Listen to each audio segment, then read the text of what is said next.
حبايبي، مكونات الكليتشة. عندنا طحين متعدد الاستعمالات، عندنا الزبدة مخليتها بدرجة حرارة الغرفة، يعني ما مذوبتها، يعني تكون درجة حرارة الغرفة فقط. عندنا خميرة جافة، عندنا حبة الحلوة، عندنا شكر وبيكنج باودر وملح، وعندنا هيل مطحون تازة. والقياس اللي أنا أسويه هذا القلاص 200 ملي جرام، كل واحد حسب قياسه، مو شرط القياس اللي انت على قياسي تسوون. عندنا كمان حليب دافي، وهسه راح نسوي الخميرة. فقط هاي المكونات. على كل 3 قلاصات طحين نضيف 3/4 قلاص زبدة، ونضيف ملعقة كوب خميرة، وملعقة أكل سكر، وملعقة صغيرة، ملعقة شاي صغيرة بيكنج باودر. بيكنج باودر يساعد انه الخميرة تكون، العجينة عفوا، تكون سوفت، يعني ما تكون جافة، ما تنشف العجينة.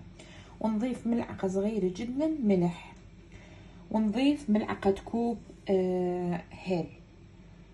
والحليب على كل 3 قلاصات نضيف 3/4 قلاص حليب، شوية يكون دافي، ما يكون دافي حتى العجينة ما تسمر ويانا، مو كلش تصير دافية، يعني فاترة تكون. وشوية شوية نضيف على العجين إلى أن تكون عجينة مطاطية عندنا. تشوفون حبايبي، يعني أول مرة خليت المكونات كلها ويا الطحين الجافة، وبعدين حطيت عليها الزبدة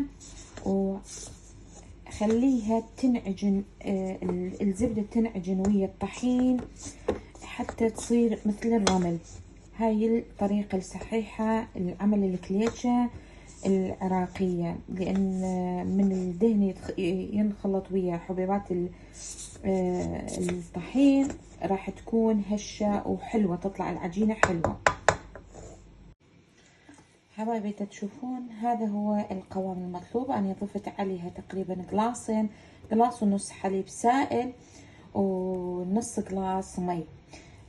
راح يكون الحليب والمي فاتر، ضفت عليه. تشوفون اللون، ماكو داعي تسيحون الزبدة، خلوها بدرجة حرارة الغرفة، تكون أفضل وأحلى. تشوفون شلون عجينة حلوة سوفت.